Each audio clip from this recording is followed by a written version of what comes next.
Sexual harassment is a very real and sensitive subject in the workplace. In this video, we'll discuss what it means, how to prevent it, and what to do if it does happen. Our company has a zero-tolerance policy regarding sexual harassment.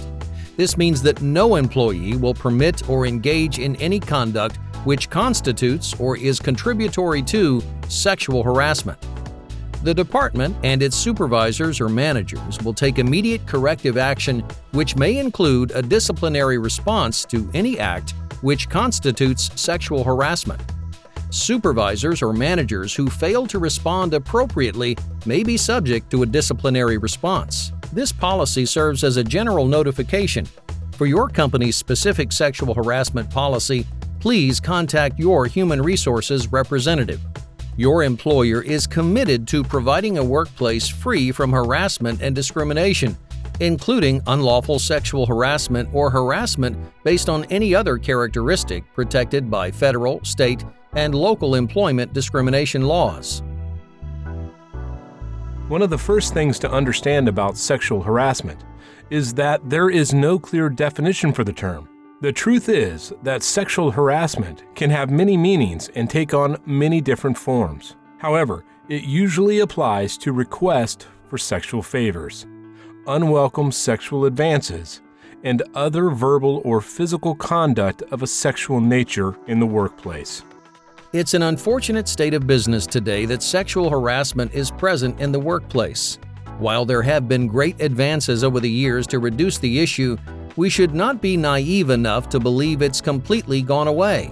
To fully understand and deal with sexual harassment, we must first understand what it is. The Equal Employment Opportunity Commission, EEOC, defines sexual harassment as unwelcome sexual advances, requests for favors, and other verbal or physical conduct of a sexual nature which explicitly affects an individual's employment, unreasonably interferes with an individual's work performance, or creates an intimidating, hostile, or offensive work environment. Some general characteristics which most sexual harassment situations involve include: an employment decision affecting the person being harassed is made because the individual either submitted to or rejected the unwelcome conduct. Unwelcome conduct which unreasonably interferes with the work performance of the person being harassed. Unwelcome conduct which creates or contributes to an intimidating, hostile, or abusive work environment. Certain behaviors, such as conditional promotions, awards, training, or other job benefits upon the acceptance of unwelcome actions of a sexual nature by the person being harassed. Women in particular are vulnerable to sexual harassment, since they tend to be employed more often in subservient positions with male superiors. In addition, studies indicate that many women are actually reluctant to label their particular experiences as sexual harassment, either because they don't want to rock the boat or because they are not sure that the ordeal qualifies as sexual harassment. However, the truth is that the victim of sexual harassment can be a man or a woman. In addition, both the victim and the perpetrator can be of the same sex. Another fact about sexual harassment, which is not generally known, is that the harasser need not be a supervisor or someone with authority, but can be a coworker, another employee, or a non-employee who has a business relationship with the company, such as a customer or vendor. Harassment in which individuals are asked for sexual favors in exchange for promotions, bonuses, benefits, etc., is called quid pro quo harassment. I think it's time to discuss your career path. Have you thought about where you might be a summer associate? Oh, not really. I know it's very competitive. Well, you know what competition's really about, don't you? It's about ferocity, carnage, balancing human intelligence with animal diligence. Mm-hmm. Knowing exactly what you want and how far you'll go to get it. Are you hitting on me? You're a beautiful girl.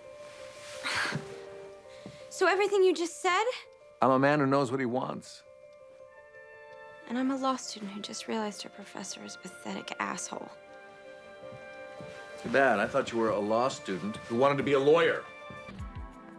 It should be noted that the following actions, depending upon the circumstances, may in and of themselves constitute sexual harassment or at the very least contribute to a hostile work environment. Sexual pranks or repeated sexual teasing, jokes, or innuendo in person or via email. Inquiries regarding the sexual experience of an employee/coworker. Joking or teasing with a sexual nature. Touching or grabbing of a sexual nature. Giving gifts or leaving objects that are sexually suggestive. Verbal abuse of a sexual nature. Repeatedly making sexually suggestive gestures. Repeatedly standing too close to or brushing up against a person. Repeatedly asking someone to socialize during off-duty hours when the person in question has said no or has indicated he or she is not interested. Making or posting sexually demeaning or offensive pictures, cartoons, or other materials in the workplace. Off-duty, unwelcome conduct of a sexual nature, which could potentially affect the working environment. Forced sexual intercourse. Witnesses and bystanders. While the laws and policies are clear and attempt to help victims of sexual harassment, there's not much said about other ways people can help the victims of harassment.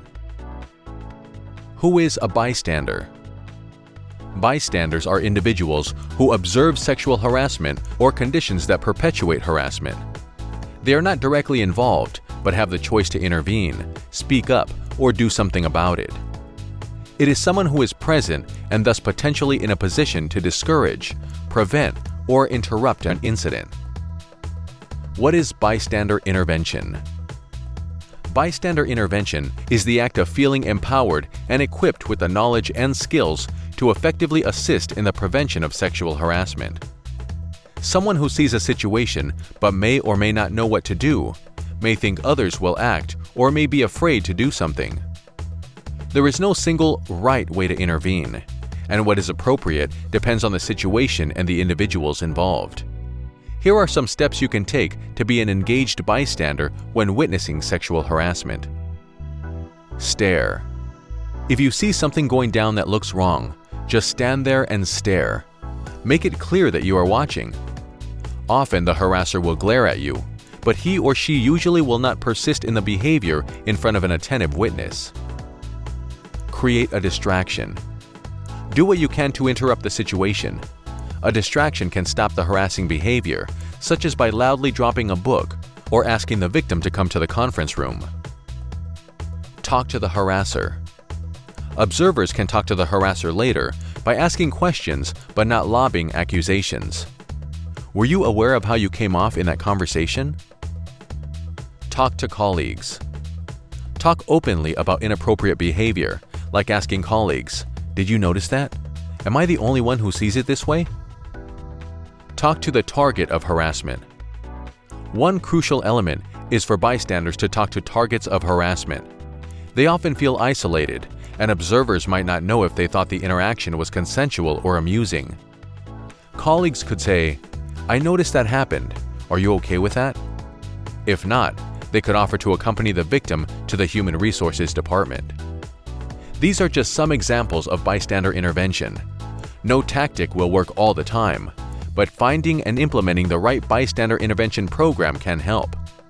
An attitude of mutual responsibility and a willingness to confront bad behavior are powerful tools for changing a culture and making workplaces safer and kinder. Sexual harassment in the hospitality industry. Although sexual harassment can potentially occur in any working environment and industry, nightclubs, bars, and restaurants tend to see a great many cases. The very culture of these types of businesses seems to facilitate and make it even more possible for individual employees to be treated abusively or with disrespect. Part of this is thought to be because many of these establishments are staffed by women and run by men. In addition, the women who work in the hospitality industry are often forced, by the nature of the job, to wear tight, skimpy outfits and/or used their looks to entertain and serve customers. Again, most of whom are men. The old school train of thought seems to be that these outfits somehow provoke the harassment. But this is not always the case. And how the victim dresses in no way excuses the perpetrator's actions. The power of subordinate to superior or patron to server is central to understanding how this culture develops and continues. The harassment may be subtle at first, such as a suggestive comment or two. Victims may not even be aware that sexual harassment has occurred, but many merely find themselves uncomfortable with these types of remarks. Studies have shown that the incidences usually escalate, often leaving the employee seeing them as routine or something normal, which must be endured. However, anytime one party interferes with another, or intentionally leaves a victim in an intimidated and/or hostile work environment, it constitutes sexual harassment. Here are some examples of the different types of sexual harassment. A. John, a 34-year-old senior analyst in New York City, found that Rita, a colleague who was employed in a comparable position with the company, deliberately touched him with her body and often made suggestive remarks and comments, even though she knew he was happily married. When he complained, he was told that Rita was harmless and that her behavior was simply having fun. B. Janet, a 24-year-old hostess at a cocktail bar, was the frequent target of suggestive remarks, unwelcome sexual advances, and requests for sexual favors from Nick, one of the establishment's best customers. When she complained to management, she was told that it was part of the job and that she should make every effort to make Nick happy so that he would continue to spend money at the establishment. C. Lillian, a secretary in Phoenix, was fondled, groped, and told by her boss that she would go far with the company if she was nice to him. After getting nowhere with complaints to the corporate office, she was forced to resign and seek employment elsewhere. D. Larry, an urban planner for a small Washington municipality, was often subjected to the body and sexual suggestive comments and jokes from his coworkers, both men and women. He was simply too embarrassed to say anything. In other words, sexual harassment can take on many forms and is by no means rare in the workplace, despite media hype that the number of reported cases seems to be decreasing. Further complicating matters is that many incidents of sexual harassment are not intentionally done to target a particular individual, as in the body jokes scenario above. However, if it makes someone feel either humiliated, offended, or both, it definitely qualifies as harassment and should not be tolerated. Coping with sexual harassment in the workplace. Any employee who believes he or she has been the target of sexual harassment or with workplace bullying related to the harassment is encouraged to inform the offending person and the management of the establishment orally or in writing that such conduct is unwelcome, offensive, and must stop immediately. If the employee does not wish to communicate directly with the offending person, or if such communication has proven to be ineffective, or if the harassment escalates, the employee has many avenues in which to report and resolve the situation, including contacting law enforcement or filing a lawsuit. It cannot be stated enough that the most ineffective method of dealing with sexual harassment in the workplace is avoidance or denial. Some of the ways to help substantiate a claim of sexual harassment include: 1. Make sure every incident is documented, whether it means keeping a journal or using audio-video. 2. Tell your story to a friend or coworker. 3. Documenting job performance.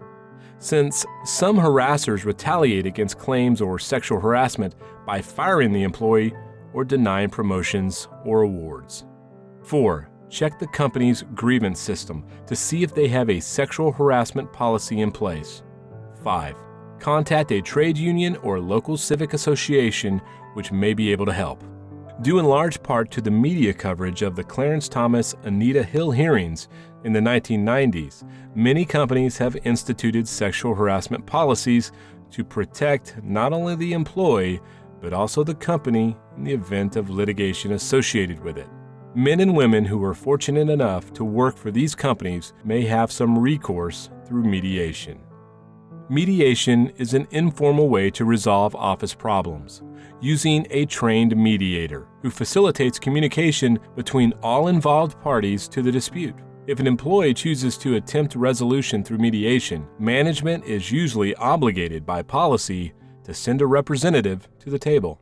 If a resolution is not reached, either party may continue to pursue their rights in any other appropriate forum.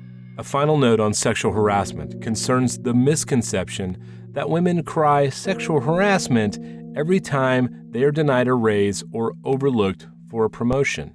It is unfortunate that these incidents have occurred, but these cases should in no way interfere with a legitimate complaint.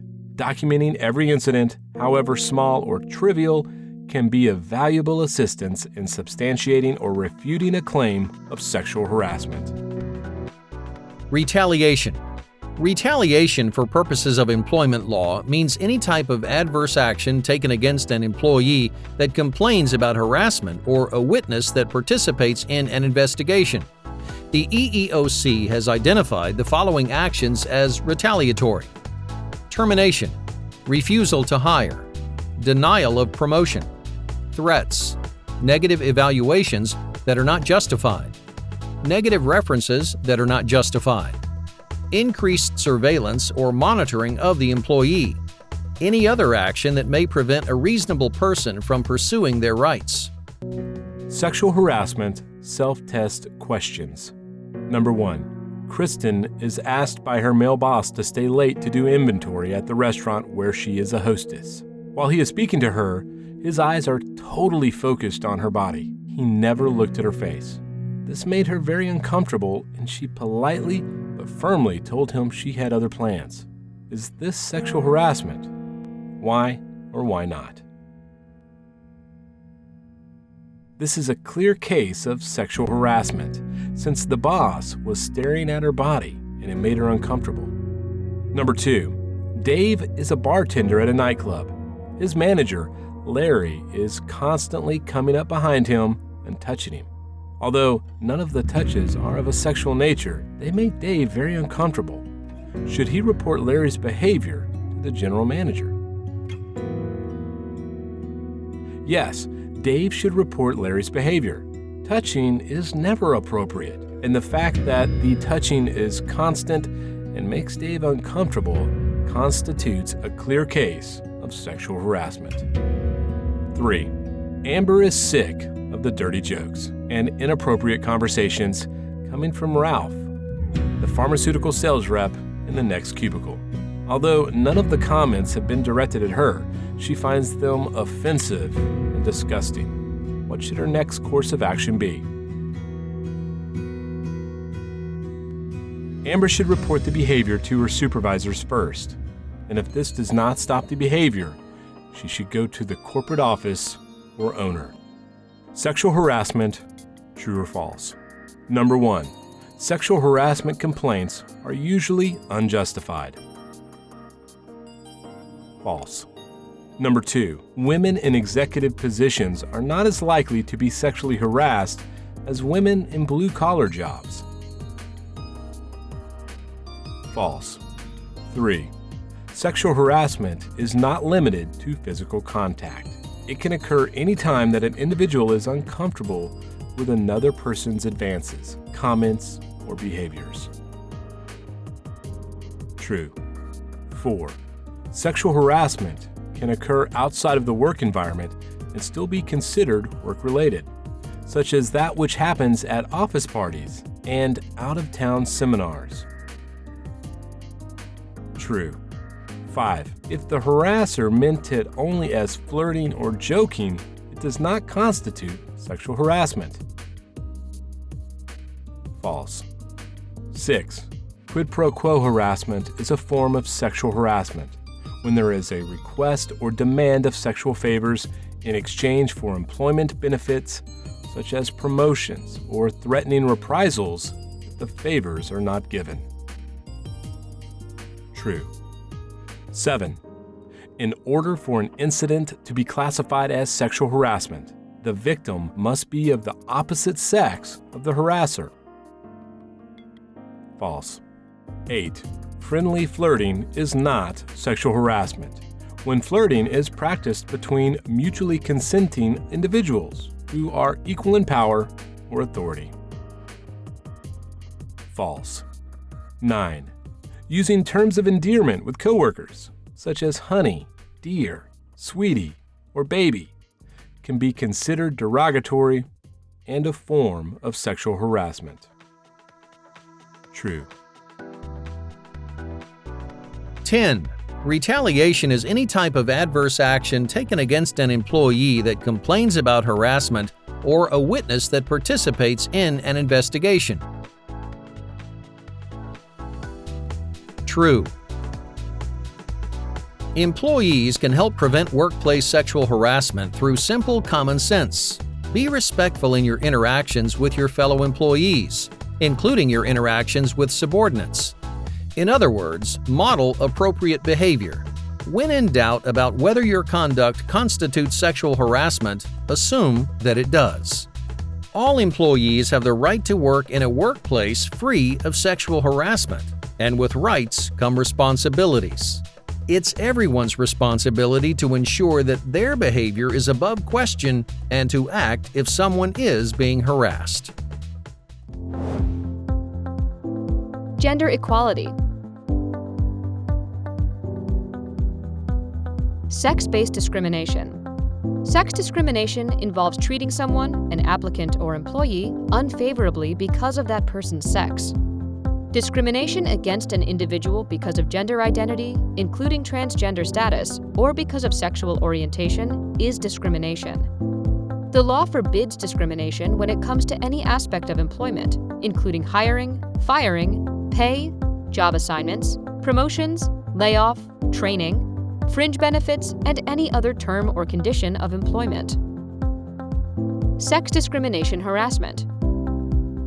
It is unlawful to harass a person because of that person's sex. Harassment can include sexual harassment or unwelcome sexual advances, requests for sexual favors, and other verbal or physical harassment of a sexual nature. Harassment does not have to be of a sexual nature, however, and can include offensive remarks about a person's sex. For example, it is illegal to harass a woman by making offensive comments about women in general. Both victim and the harasser can be either a woman or a man, and the victim and harasser can be the same sex. Although the law doesn't prohibit simple teasing, offhand comments, or isolated incidents that are not very serious, harassment is illegal when it is so frequent or severe that it creates a hostile or offensive work environment, or when it results in an adverse employee decision, such as the victim being fired or demoted. The harasser can be the victim's supervisor, a supervisor in another area, a coworker, or someone who is not an employee of the employer, such as a client or customer. Sex discrimination and employment policies/practices. An employment policy or practice that applies to everyone, regardless of sex, can be illegal if it has a negative impact on the employment of people of a certain sex and is not job-related or necessary to the operation of the business. EEOC interprets and enforces Title VII's prohibition of sex discrimination as forbidding any employment discrimination based on gender identity or sexual orientation. These protections apply regardless of any contrary state or local laws. Through investigation, conciliation, and litigation of charges by individuals against private sector employers, as well as hearings and appeals for federal sector workers, the Commission has taken the position that existing sex discrimination provisions in Title VII protect lesbian, gay, bisexual, and transgender LGBT applicants and employees against employment bias. Examples of LGBT-related sex discrimination claims. Some examples of LGBT-related claims that EEOC views as unlawful sex discrimination include failing to hire an applicant because she is a transgender woman, firing an employee because he is planning or has made a gender transition, denying an employee equal access to a common restroom corresponding to the employee's gender identity, harassing an employee because of a gender transition, such as by intentionally and persistently failing to use the name and gender pronoun that corresponds to the gender identity which the employee identifies, and which the employee has communicated to management and employees. Denying an employee a promotion because he is gay or straight. discriminating in terms, conditions, or privileges of employment, such as providing a lower salary to an employee because of sexual orientation, or denying spousal health insurance benefits to a female employee because her legal spouse is a woman, while providing spousal health insurance to a male employee whose legal spouse is a woman. Harassing an employee because of his or her sexual orientation, for example, by derogatory terms, sexually oriented comments, or disparaging remarks for associating with a person of the same or opposite sex. Discriminating against or harassing an employee because of his or her sexual orientation or gender identity in combination with another unlawful reason. For example, on the basis of transgender status and race, or sexual orientation and disability. What is workplace violence? Workplace violence describes violence or a threat of violence against workers. It can happen at or outside of the workplace. It varies from threats and verbal abuse to physical harm and homicide. It's one of the leading causes of job-related deaths. However it happens, workplace violence is a big concern for employers and employees across the country. Various actions in a work environment can cause workplace violence. For example, anger over punishment or getting fired, or a customer refusing to follow the rules of the business. It can also come from a non-work related situation such as domestic violence, road rage, or hate crimes. A hate crime involves violence and intolerance against a person because of their race, country of origin, religion, sexual orientation, or a disability. Workplace violence can be caused by an abusive employee, manager, supervisor, coworker, customer, family member, or stranger. Whatever or whoever the cause is, workplace violence is never accepted or tolerated. There is no foolproof way to predict someone's behavior. There might be warning signs, but there's no specific description of someone who might be dangerous. Violence and anger include verbal and emotional abuse or threats, and the physical attack to someone or property from another person or group. The effect of violence on a victim depends on the harshness of the act and the victim's experiences, skills, and personality. Violent acts include verbal abuse in person or on the phone, written abuse, harassment, threats, ganging up to bully or scare someone, physical or sexual attacks, armed robbery, harmful damage to property of staff, customers, or the business. Workplace violence may not always seem like an extreme situation from the beginning. It can sometimes follow a pattern of behavior that grows in its level of danger. It can start from distress, anger or frustration, and scary body language and turn into verbal or written abuse and threats, physical threats, and assault, i.e., an attack. There are two reasons for workplace violence. Material gain. This is when the offender wants money, drugs, or valuable goods and they use violence to get it. Non-material gain. This includes sexual attacks, taking hostages, and the incidental attack on people in a direct area in the workplace. Sometimes, unwelcome behavior appears as discrimination or verbal and sexual harassment. It could be from staff, clients, customers, or the public. While this behavior is inappropriate and stressful, they don't always come with anger and violence. Nonviolent discrimination or harassment should be dealt with as early as possible so they don't become more serious or lead to violent behavior. Workplace bullying is angry behavior that scares, embarrasses, and weakens a person or group. Bullying is the repeated, unfavorable treatment of a person by someone or a group of people in the workplace. It is always unreasonable and inappropriate. Examples of bullying at work include yelling, screaming, abusive language, always criticizing someone, isolating or ignoring a worker, and damaging someone's work or ability to do their job by not giving them important information, proper training, and resources. Bullying comes from someone or a group needing to have power or to show superiority over someone else.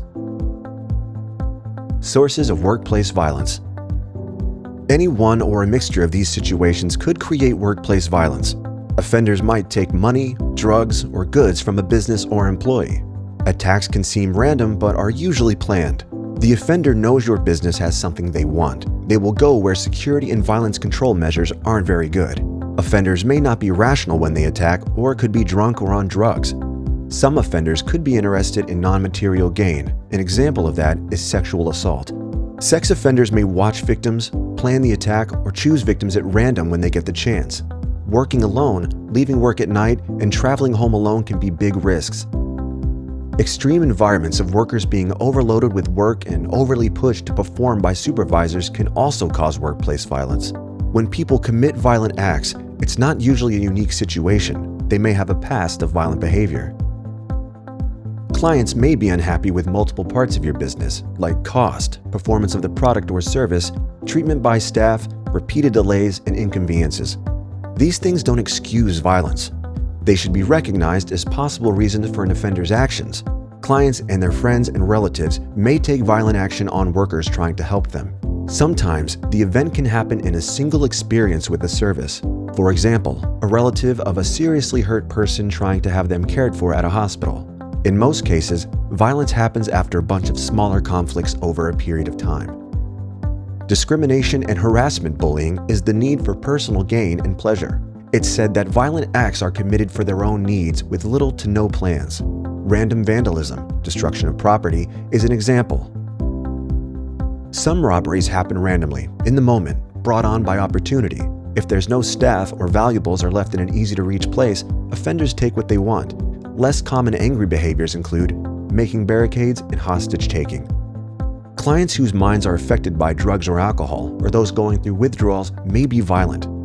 It is possible to have a strategy to prevent this, as well as procedures to handle violent situations in case they happen.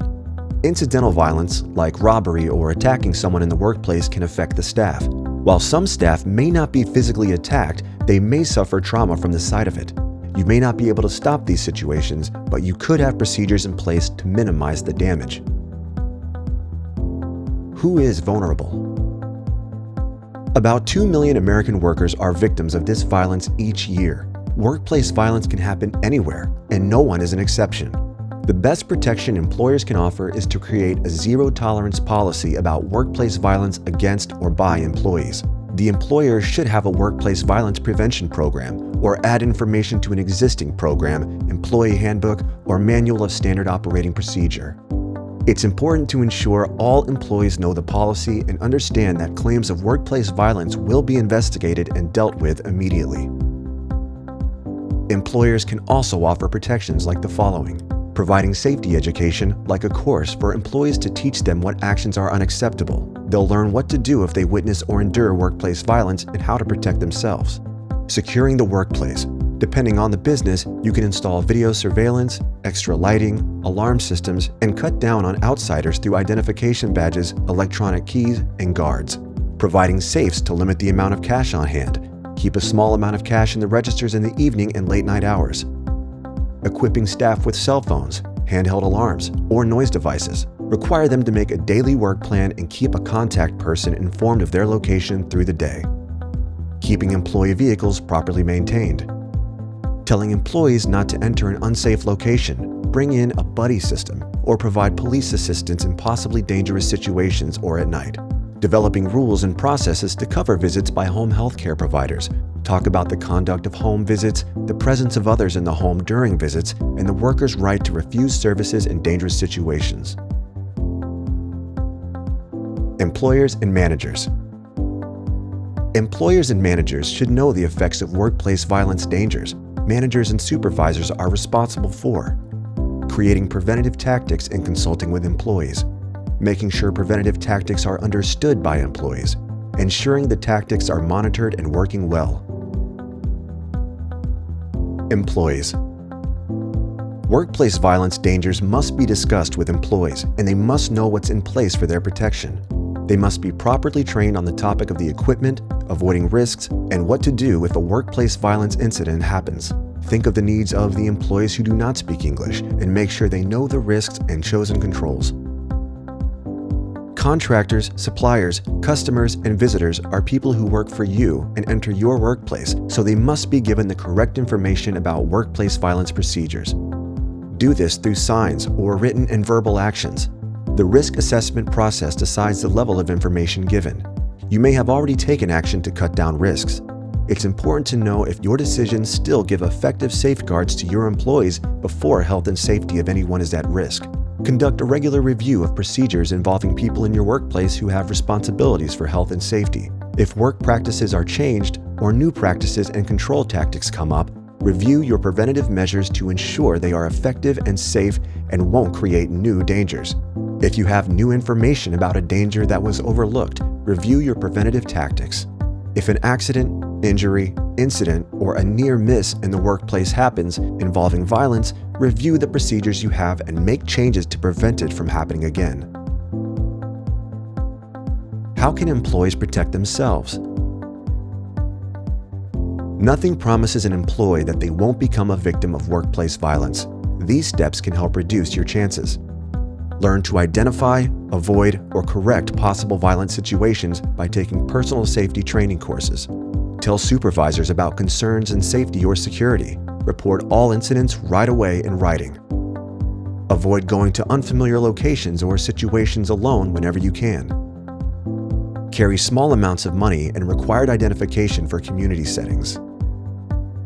What should employers do after an incident of workplace violence?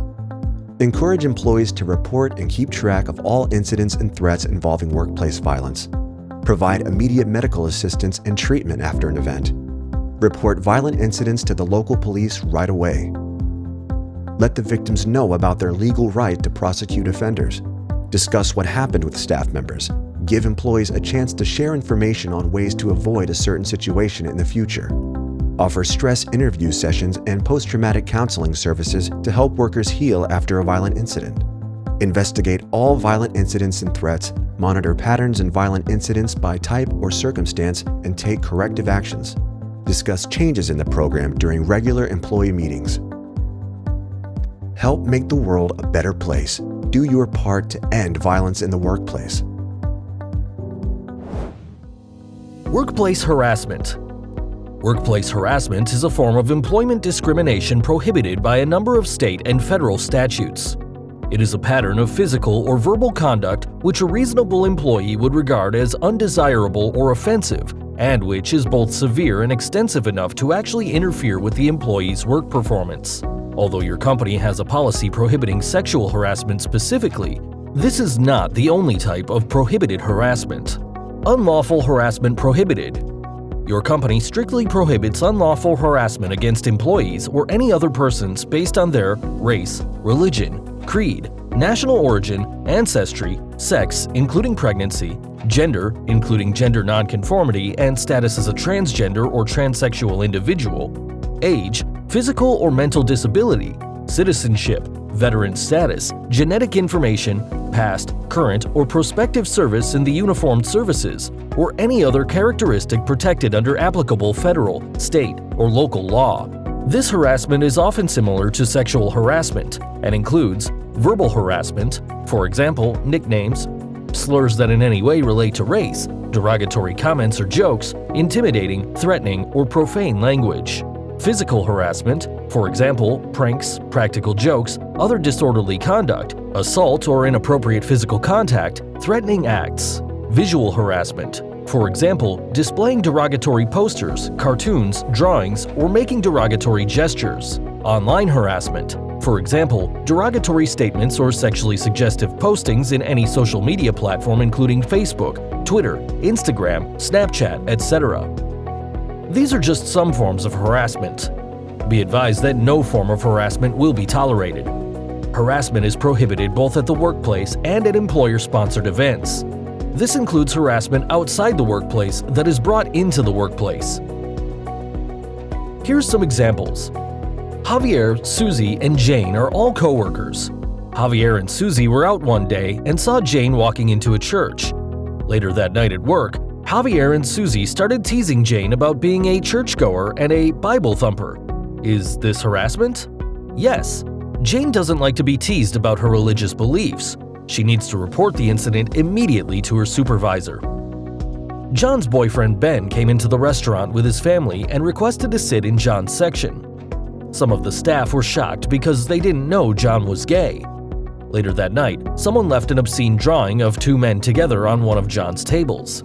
Is this harassment? Yes.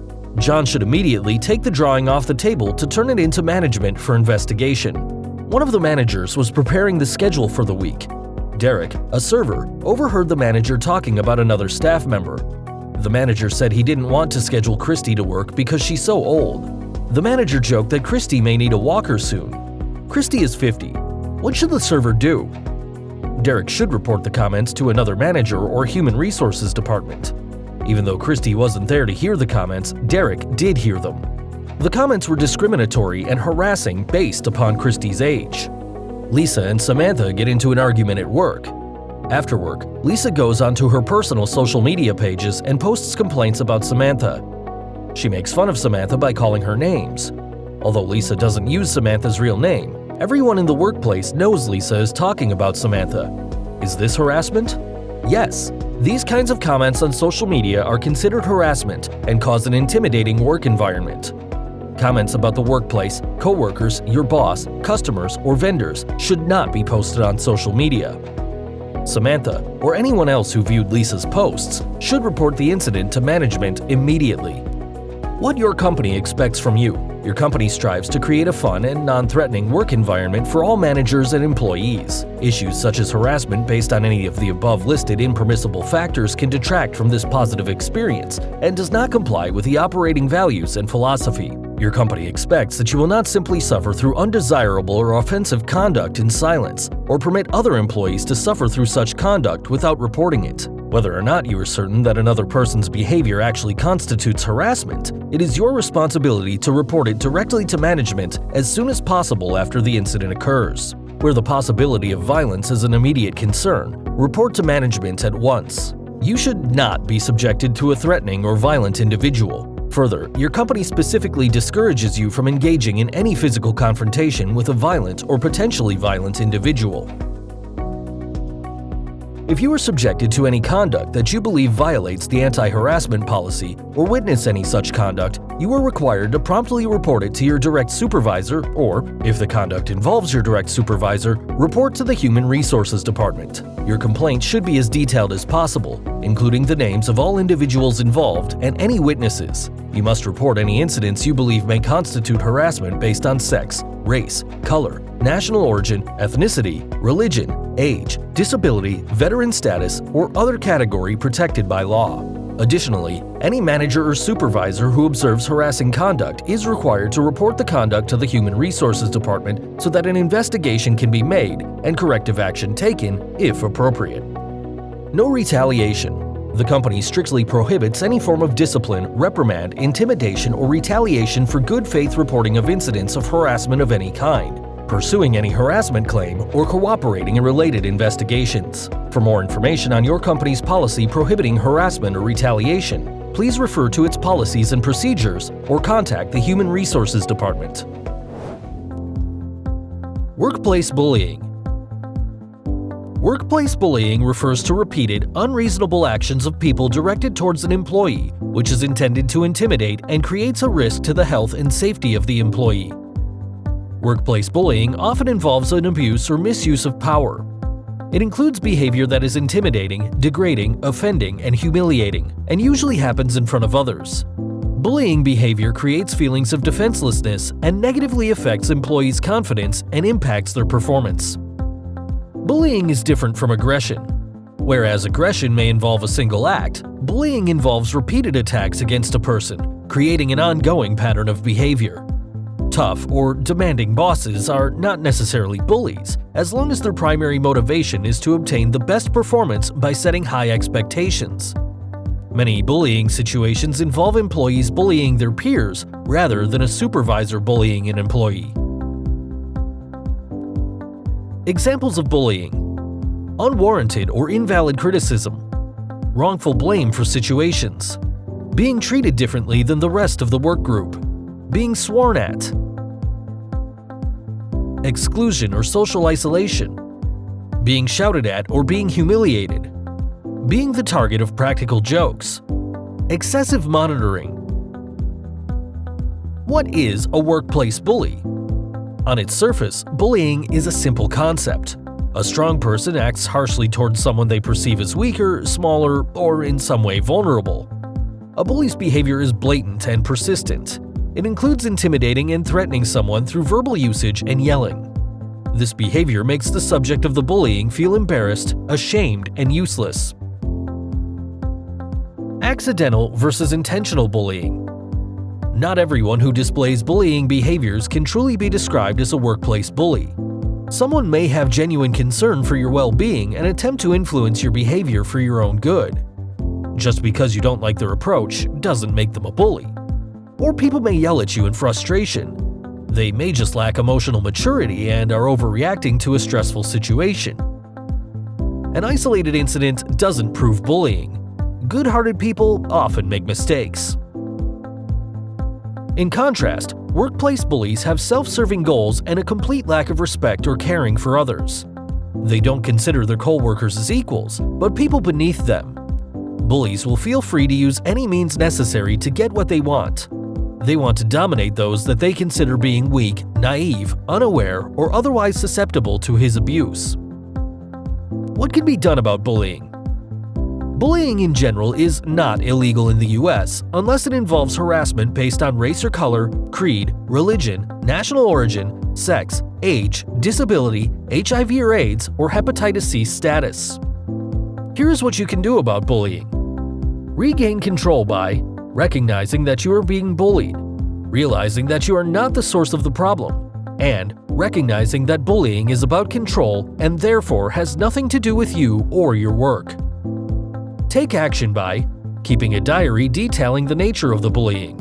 For example, dates, times, places, what was said or done, and who was present. Obtaining copies of harassing or bullying paper trails. Hold on to copies of documents that contradict the bully's accusations against you, for example, timesheets, audit reports, etc. Report all incidents to a supervisor or human resource department. Other actions. Expect the bully to deny and perhaps twist your accusations and use them against you. Make sure you have a witness with you during any meetings with the bully and always report the behavior to the appropriate person. Workplace social media guidelines. Social media is a prevalent source of social interaction in today's society. While social media can be useful, entertaining, and educational, sometimes the communication you post can negatively impact you and/or the company you work for. Using social media at work. Refrain from using social media while on work time or on equipment the company provides, unless it is work-related as authorized by your manager. Do not use your company email address to register on social networks, blogs, or other online tools utilized for personal use. When using social media outside of work, post only appropriate and respectful content. Maintain the confidentiality of your employer's trade secrets and private or confidential information. Trade secrets may include information regarding the development of systems, processes, products, know-how, and technology. Do not post internal reports, policies, procedures, or other internal business-related confidential communications. Respect financial disclosure laws. It is illegal to communicate or give a tip on inside information to others so that they may buy or sell stocks or securities. Such online conduct may also violate the insider trading policy. Avoid any defamatory, offensive, or derogatory content. It may be considered a violation of the company's anti-harassment policy if directed towards colleagues, clients, or partners. Do not create a link from your blog, website, or other social networking site to your employer's website without getting permission. Express only your personal opinions. Never represent yourself as a spokesperson for the company. If your company is a subject of the content you are creating, be clear and open about the fact that you are an associate and make it clear that your views do not represent those of the company, fellow associates, members, customers, suppliers, or people working on behalf of the company. If you do publish a blog or post online related to the work you do or people associated with your company, make it clear that you are not speaking on behalf of the company. It is best to include a disclaimer such as, "The postings on this site are my own and do not necessarily reflect the views of the company." Check your company's social media policy to determine whether there are additional guidelines you must follow while using social media platforms. If you have any questions, ask your manager on duty.